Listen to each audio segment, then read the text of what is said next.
Sa isang tahimik na baryong napapalibutan ng matatayog na bundok at luntiang kagubatan, ay naninirahan si Mateo, isang masipag ngunit dukhang magsasaka. Maliit lamang ang kanyang lupang sinasaka, at ang ani nito ay halos hindi sapat upang maipambili ng pagkain para sa kanyang pamilya. Kasama niya sa isang lumang kubo ang kanyang asawa na si Rosa at ang kanilang dalawang anak na sina Lito at Ana. Sa kabila ng kahirapan, hindi kailanman nawala ang kanilang pagmamahalan at pag-asa. Tuwing madaling araw ay bumabangon si Mateo bago pa sumikat ang araw. Bit-bit ang lumang asarol at isang supot ng baon na kadalas ay kamote lamang. Tinatahak niya ang makitid na daan patungo sa kanyang bukid. Sa bawat pagtatanim ay taimtim siyang nananalangin. Hindi ko hinihiling ang maging mayaman. Sana lamang ay magkaroon kami ng sapat na pagkain at maipag-aral ko ang aking mga anak. Ngunit tila sinusubok siya ng tadhana. Minsan ay tinamaan ng tagtuyot ang kanilang lugar. Nalanta ang mga pananim at halos walang naaning palay. Nang sumunod na taon ay malakas namang bagyo ang dumating. Tinangay ng baha ang mga itinanim niyang gulay. Unti-unti ring naubos ang kanyang ipon. Isang araw ay napilitan siyang umutang kay Don Ernesto, ang pinakamayamang tao sa baryo. "Mateo," malamig na sabi ng mayamang lalaki, "babayaran mo ako pagdating ng anihan. Kapag hindi, kukunin ko ang lupa mo." Napayuko si Mateo. "Wala po akong ibang malapitan." Ngumiti lamang si Don Ernesto, ngunit halatang wala itong awa. Lumipas ang mga buwan. Sa kasamaang palad ay muli na namang mahina ang ani. Nang dumating ang araw ng paniningil, ay wala siyang maibayad. "Simula ngayon, akin na ang kalahati ng lupa mo," mariing sinabi ni Don Ernesto. Masakit mang tanggapin ay wala nang nagawa si Mateo. Pag-uwi niya sa kanilang kubo, ay tahimik siyang naupo sa harap ng pintuan. Napansin ito ni Rosa. "Huwag kang mawalan ng pag-asa. Darating din ang araw na magbabago ang ating buhay." Ngunit sa puso ni Mateo ay tila nauubos na ang pag-asa. Kinabukasan ay nagtungo siya sa kagubatan upang mamulot ng panggatong. Habang naglalakad ay napansin niyang kakaiba ang paligid. Mas malamig ang hangin. Mas mabango ang amoy ng mga bulaklak. Unti-unting nagliliwanag ang isang bahagi ng gubat. Nang sundan niya iyon, ay nakita niya ang isang napakalaking punong balete. Sa ilalim nito ay may isang matandang babae na hirap magbuhat ng malaking basket ng mga prutas. Agad lumapit si Mateo. "Nay, tulungan ko po kayo." Ngumiti ang matanda. "Hindi mo ba ako kinatatakutan?" "Bakit ko naman po kayo katatakutan? Dahil kakaunti na lamang ang tumutulong sa mga hindi nila kilala." Walang alinlangan na binuhat ni Mateo ang basket. Napakabigat nito ngunit tiniis niya. Inihatid niya ang matanda hanggang sa isang maliit na kubo sa gitna ng kagubatan. Pagdating nila ay nagpasalamat ang matanda. "Wala akong maibabayad sa kabutihan mo. Hindi ko po kailangan ng kapalit."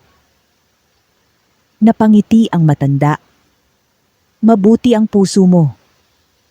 Bago umalis si Mateo ay binigyan siya ng matanda ng isang maliit na buto. "Itanim mo ito sa gitna ng iyong bukid."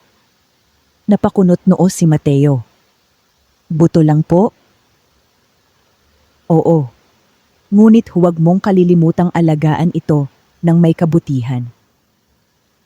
Hindi na nagtanong pa si Mateo. Pag-uwi niya ay itinanim niya ang mahiwagang buto sa gitna ng kanyang lupain. Hindi niya alam na iyon na pala ang simula ng pinakamalaking pagbabago sa kanyang buhay. Lumipas ang 3 gabi matapos itanim ni Mateo ang mahiwagang buto. Wala naman siyang nakitang pagbabago, kaya ipinagpatuloy lamang niya ang kanyang pang-araw-araw na gawain. Ngunit pagsapit ng ika-4 na gabi, ay nagising siya dahil sa isang kakaibang liwanag na nagmumula sa kanyang bukid. Tahimik siyang lumabas ng kubo. Maging si Rosa ay nagtaka sa kanyang ginagawa, ngunit hindi na sumunod. Pagdating ni Mateo sa bukid, ay nakita niyang ang maliit na butong kanyang itinanim ay naging isang halamang kumikislap sa ilalim ng liwanag ng buwan. Unti-unti itong lumaki. Sa loob lamang ng ilang sandali ay naging isang napakagandang punong may gintong dahon at mapuputing bulaklak. Napatigil si Mateo sa kanyang kinatatayuan. Maya-maya ay may isang sinag ng liwanag na bumaba mula sa itaas.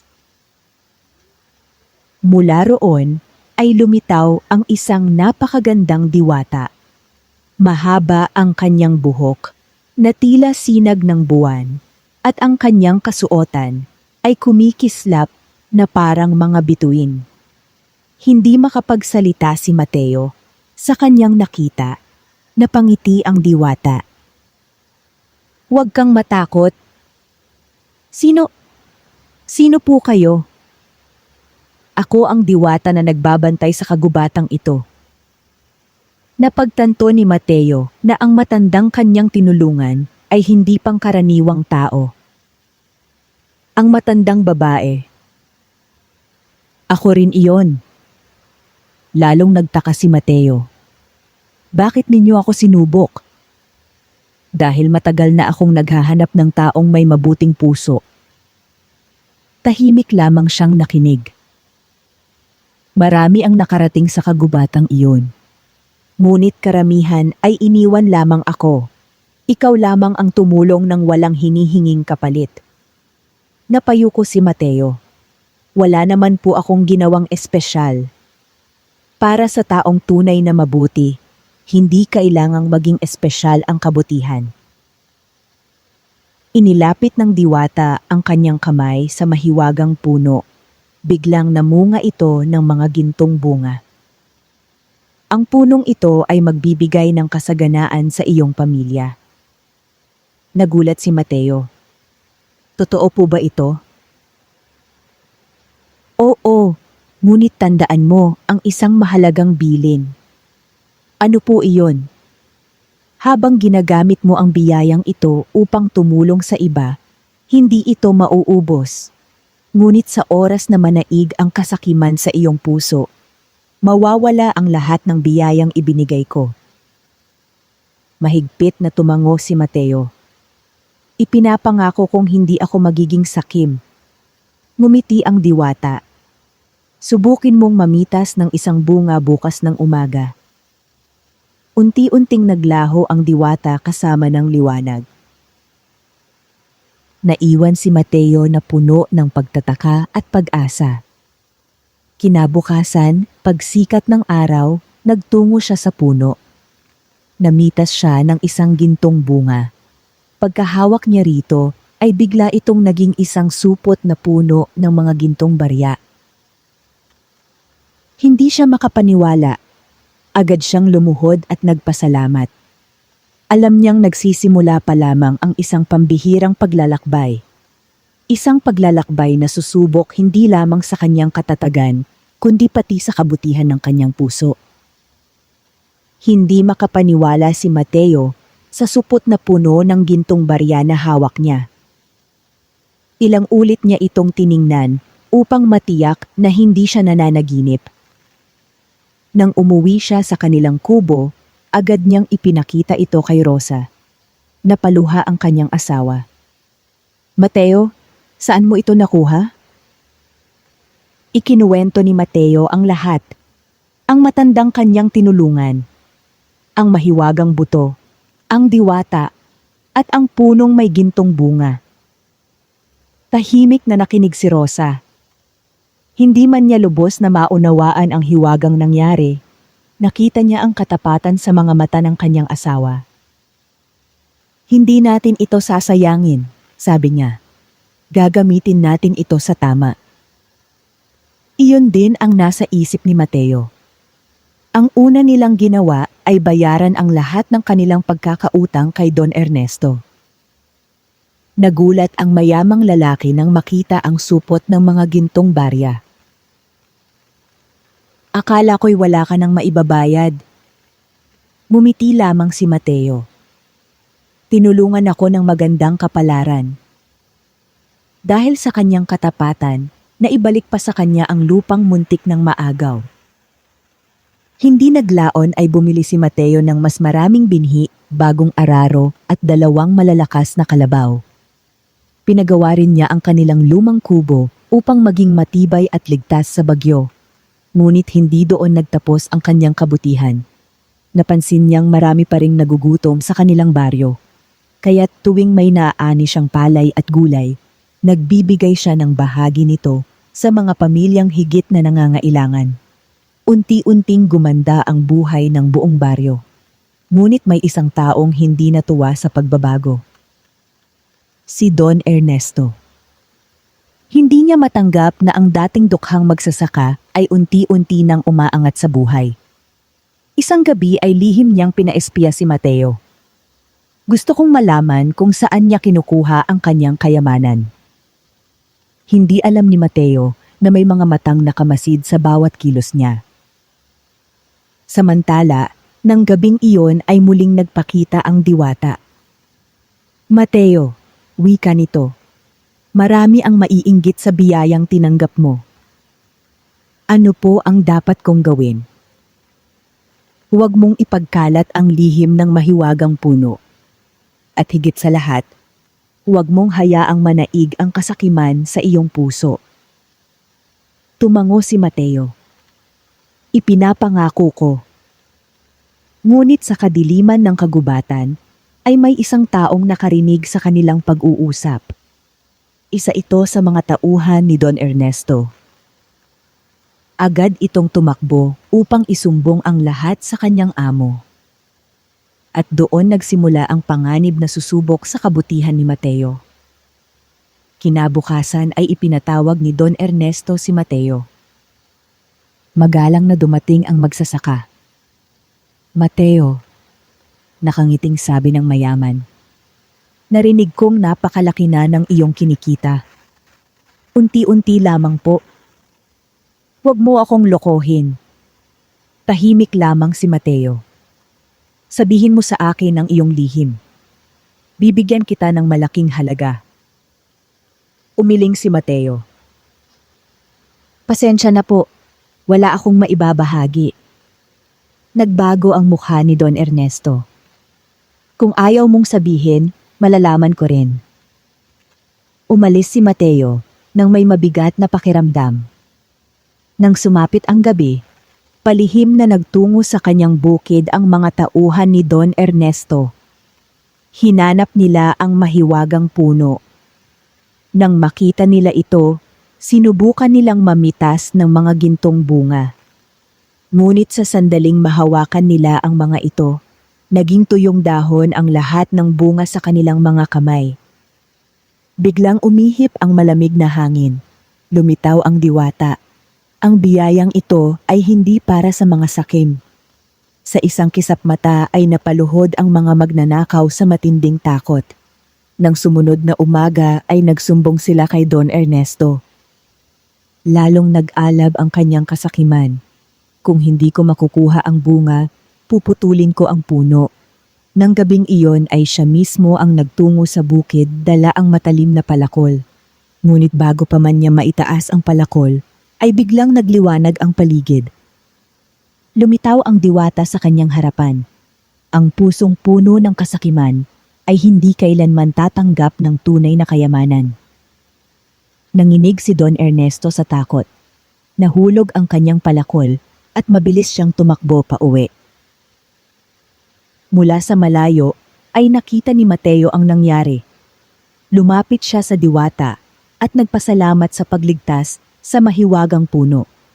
Ngumiti ang diwata. Hindi pa tapos ang iyong pagsubok, Mateo. May mas mabibigat pang hamon na darating. Doon masusukat kung karapat-dapat ka sa biyayang ipinagkaloob sa iyo. Tahimik na tumango si Mateo habang nakatanaw sa punong kumikislap sa ilalim ng liwanag ng buwan. Lumipas ang ilang buwan at lalong umunlad ang buhay ni Mateo.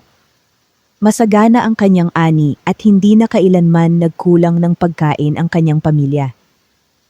Gayunman, nanatili siyang mapagkumbaba at masipag.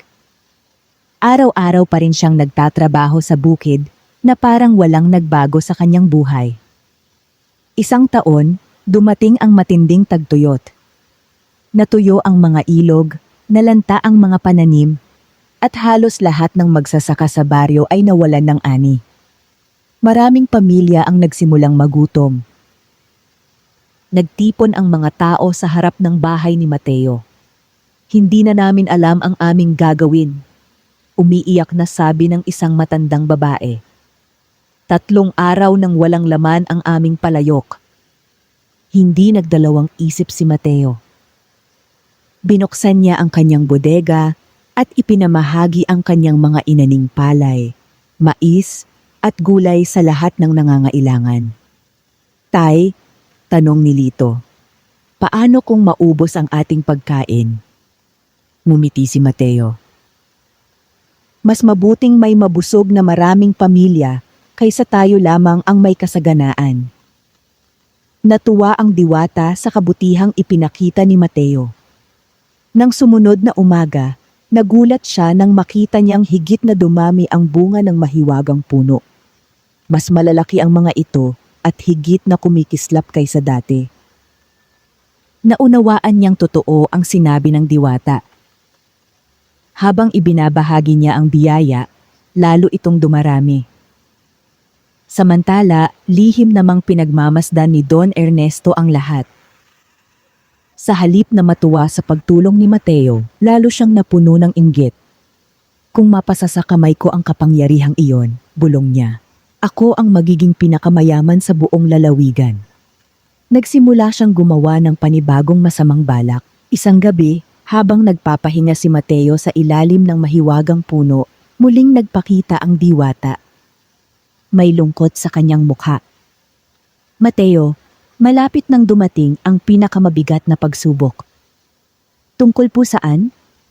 May isang taong handang gumawa ng anumang kasamaan upang maagaw ang biyayang nasa iyo. Tumango si Mateo. Si Don Ernesto po ba? Hindi lamang siya. May mga taong darating mula sa malalayong lugar kapag nalaman nila ang tungkol sa mahiwagang puno. Tahimik na napaisip si Mateo. Ano po ang dapat kong gawin? Patuloy mong piliin ang kabutihan. Ngunit tandaan mo, hindi ang kayamanan ang tunay na biyaya. Ang tunay na kayamanan ay ang pusong marunong magbahagi. Pagkatapos sabihin iyon, ay iniabot ng diwata kay Mateo ang isang maliit na puting binhi. Itanim mo ito sa tabi ng mahiwagang puno. Sinunod agad ni Mateo ang utos. Pagsapit ng umaga, tumubo ang isang napakagandang punong may mapuputing bulaklak. Kumalat ang bango nito sa buong baryo at tila nagdala ng pag-asa sa mga tao. Kasabay nito ay unti-unting bumalik ang ulan. Muling nabuhay ang mga bukirin. Nagsigawan sa tuwa ang mga magsasaka nang makita nilang muling luntian ang kanilang mga pananim. Ngunit habang nagsasaya ang buong baryo, may isang pangkat ng armadong magnanakaw ang papalapit sa kanilang lugar. Narinig nila ang kwento tungkol sa mahiwagang punong nagbibigay ng kayamanan. Pinamunuan sila ng isang lalaking nagsabing, bukas ng gabi, kukunin natin ang punong iyon. Walang makakapigil sa atin. Sa kabilang dako, nakatanaw ang diwata sa malayong kabundukan. Alam niyang magsisimula na ang pinakamapanganib na yugto ng buhay ni Mateo. Pagsapit ng hating gabi ay nabalot ng katahimikan ang buong baryo. Mahimbing ang tulog ng karamihan sa mga tao, ngunit sa gilid ng kagubatan ay dahan-dahang sumusulong ang pangkat ng mga magnanakaw. Pinamumunuan sila ng isang lalaking kilala sa tawag na Berto. Wala siyang kinatatakutan at handa siyang gawin ang lahat kapalit ng kayamanan. Iyon ang puno. Bulong niya habang itinuturo ang punong may gintong dahon sa gitna ng bukid ni Mateo. Tahimik silang lumapit. Ngunit sa sandaling malapit na nilang mahawakan ang puno, biglang kumislap ang buong paligid. Ang mga dahon nito ay nagliwanag na tila libo-libong bituin. Nagising si Mateo dahil sa kakaibang liwanag. Agad siyang tumakbo palabas ng kanilang bahay. Kasabay nito ay lumitaw ang diwata sa harap ng mga magnanakaw. Ang punong ito ay hindi maaaring angkinin ng mga pusong puno ng kasakiman. Mariing wika niya. Hindi nakinig si Berto. Itinaas niya ang kanyang palakol at tinangkang putulin ang puno. Ngunit bago pa tumama ang talim, isang malakas na hangin ang umihip. Nabitawan niya ang kanyang sandata at bumagsak ito sa malayo. Nanginig ang buong lupa. Ang mga ugat ng mahiwagang puno ay tila nabuhay at humarang sa mga magnanakaw. Hindi sila makausad at hindi rin makatakbo. Lumapit si Mateo. Hindi ko kayo nais saktan, sabi niya. Kung gutom kayo, bibigyan ko kayo ng pagkain. Kung wala kayong hanap buhay, tutulungan ko kayong magsimula. Ngunit huwag ninyong piliin ang pagnanakaw. Nagkatinginan ang mga magnanakaw. Hindi nila inaasahang ang taong nais nilang nakawan ay siya pang handang tumulong sa kanila. Unti-unting lumambot ang puso ni Berto. Lumuhod siya sa harap ni Mateo. Patawarin mo kami. Nadala kami ng kahirapan at kasakiman. Ngumiti ang diwata. Ang taong marunong magsisi ay karapat-dapat bigyan ng panibagong pagkakataon. Biglang nawala ang mga ugat na humahawak sa kanila. Mula noon ay iniwan ng pangkat ni Berto ang kanilang masamang pamumuhay at nagsimulang magtrabaho bilang mga magsasaka sa baryo. Lalong humanga ang mga tao kay Mateo sapagkat pinili niya ang pagpapatawad kaysa paghihiganti. Hindi nagtagal ay nalaman ni Don Ernesto na nabigo rin ang mga magnanakaw. Labis siyang nagalit. Kung walang makakakuha ng puno, ako na mismo ang kikilos. Sa gitna ng isang maulang gabi, ay nagtungo siyang mag-isa sa bukid ni Mateo. Ngunit bago pa siya makalapit sa mahiwagang puno, ay nakita niya ang diwata na naghihintay sa kanya. Hanggang ngayon ay hindi pa rin nawawala ang kasakiman sa iyong puso, sabi ng diwata. Napayuko si Don Ernesto. Sa unang pagkakataon ay naalala niya ang lahat ng taong kanyang inapi at pinahirapan dahil lamang sa pera. Unti-unti siyang napaluha. Pagod na akong mabuhay na puro kayamanan lamang ang iniisip. Wala akong tunay na kaibigan, wala ring nagmamahal sa akin. Tahimik na lumapit si Mateo. Kung tunay kang nagsisisi, hindi pa huli ang lahat. Hindi makapaniwala si Don Ernesto. Pagkatapos ng lahat ng ginawa ko sa iyo, mapapatawad mo pa rin ako? Tumango si Mateo. Ang kapatawaran ay mas mahalaga kaysa paghihiganti. Naluha si Don Ernesto. Mula noon ay ibinalik niya sa mga magsasakang kanyang inagawan ang kanilang mga lupain. Tinulungan din niyang ipaayos ang paaralan, ang tulay, at ang maliit na pagamutan ng baryo. Makalipas ang ilang araw ay muling nagpakita ang diwata kay Mateo. Natapos mo ang pinakamahirap na pagsubok. Ano po ang ibig ninyong sabihin? Napatunayan mong ang tunay na kayamanan ay wala sa ginto, kundi sa pusong marunong magmahal, magbahagi at magpatawad. Ngumiti si Mateo habang nakatanaw sa kanyang bukirin. Ang dating tuyong lupa ay naging luntian, ang dating dukhang baryo ay naging masagana, at ang mga taong dating magkakaaway ay natutong magkaisa. Ngunit may isa pang lihim na ihahayag ang diwata. Isang lihim na tuluyang magbabago sa kapalaran ni Mateo at ng buong baryo. Isang umaga, bago pa sumikat ang araw, muling nagtungo si Mateo sa ilalim ng mahiwagang puno. Tahimik ang paligid at ang hamog ay kumikislap sa damuhan. Biglang bumaba ang isang sinag ng liwanag mula sa kalangitan. Mula rito ay muling lumitaw ang diwata. Ngunit ngayon ay mas maliwanag ang kanyang anyo kaysa dati. Mateo, malumanay niyang wika, panahon na upang malaman mo ang buong katotohanan.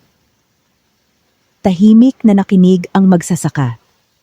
Ang punong ito ay hindi lamang nagbibigay ng kayamanan. Isa itong sinaunang biyaya na ipinagkakatiwala lamang sa taong may tunay na kabutihan. Napatingin si Mateo sa puno. Ilang daang taon ko itong binantayan, pagpapatuloy ng diwata. Marami ang nagtangkang angkinin ang kapangyarihan nito, ngunit lahat sila ay nabigo dahil sa kanilang kasakiman. Lubos po akong nagpapasalamat sa inyong pagtitiwala. Gumiti ang diwata. Hindi ako ang dapat mong pasalamatan. Ang sarili mong kabutihan ang dahilan kung bakit napunta sa iyo ang biyayang ito. Maya-maya ay kumislap ang mahiwagang puno. Unti-unting nalagas ang mga gintong dahon nito at naging maliliit na butong kumikislap. Kunin mo ang mga binhing ito. Maingat na pinulot ni Mateo ang bawat isa. Itanim mo ang mga ito sa iba't ibang bahagi ng baryo. Kapag lumaki ang mga ito, magiging masagana ang lupa at hindi na muling magugutom ang inyong mga kababayan. Hindi inisip ni Mateo na itago ang mga binhi para sa sarili. Sa halip ay ipinamahagi niya ang mga ito sa lahat ng magsasaka sa baryo. Nagtulungan silang magtanim. Pagkaraan ng ilang buwan, ang dating tuyong kapatagan ay naging luntiang bukirin. Sagana ang ani ng palay, mais, gulay at mga punong namumunga. Hindi na kinailangang umasa ng mga tao sa isang mahiwagang puno lamang. Natuto silang magtulungan at magsikap. Masayang pinagmasdan ng diwata ang pagbabagong iyon. Ngayon, sabi niya, handa na akong magpaalam. Nalungkot si Mateo. Hindi na po ba namin kayo muling makikita? Kapag ang kabutihan ay nananatili sa puso ng tao, naroon pa rin ako sa bawat ani, sa bawat punong tumutubo, at sa bawat pamilyang nagmamahalan. Unti-unti siyang naglaho kasabay ng banayad na liwanag ng umaga. Lumipas ang maraming taon. Ang maliit na baryong minsang dumanas ng matinding kahirapan ay naging isa sa pinakamaunlad na pamayanan sa buong lalawigan. Hindi dahil sa ginto, hindi dahil sa mahika, kundi dahil sa pagkakaisa, kasipagan, at kabutihan ng mga mamamayan. Si Mateo ay nanatiling isang simpleng magsasaka. Kahit may sapat siyang yaman, hindi siya nagtayo ng malaking mansyon. Mas pinili niyang manatili sa tahanang puno ng pagmamahalan kasama sina Rosa, Lito at Ana. Araw-araw ay makikita pa rin siyang nagtatanim sa bukid, nakangiti habang nakikipag-usap sa mga kapwa magsasaka. Si Don Ernesto naman ay tuluyang nagbago. Ginamit niya ang kanyang natitirang yaman upang magpatayo ng paaralan, balon at pagamutan. Tinulungan din niya ang mga mahihirap na pamilya upang magkaroon ng sariling kabuhayan. Samantala, si Berto at ang dati niyang mga kasamahan ay naging huwarang magsasaka. Tinuruan nila ang mga kabataan na ang marangal na hanapbuhay ay higit na mahalaga kaysa kayamanang galing sa masamang paraan. Isang dapit hapon ay nagtungo si Mateo sa dating kinatatayuan ng mahiwagang puno. Wala na ito, ngunit sa lugar nito ay tumubo ang isang payak na punong may lunti ang dahon. Habang pinagmamasdan niya ito, isang banayad na simoy ng hangin ang dumaan. Napangiti siya. Alam niyang iyon ang tahimik na paalala ng diwata na ang tunay na biyaya ay hindi nasusukat sa dami ng ginto, kundi sa dami ng kabutihang na ibabahagi sa kapwa. Mula noon, ang kwento ni Mateo ay naging alamat na isinasalaysay ng matatanda sa bawat bagong henerasyon. At sa tuwing may isang taong tumutulong ng walang hinihinging kapalit, sinasabi ng mga taga-baryo na marahil ay nakangiti na naman ang diwata sa kagubatan. Wakas.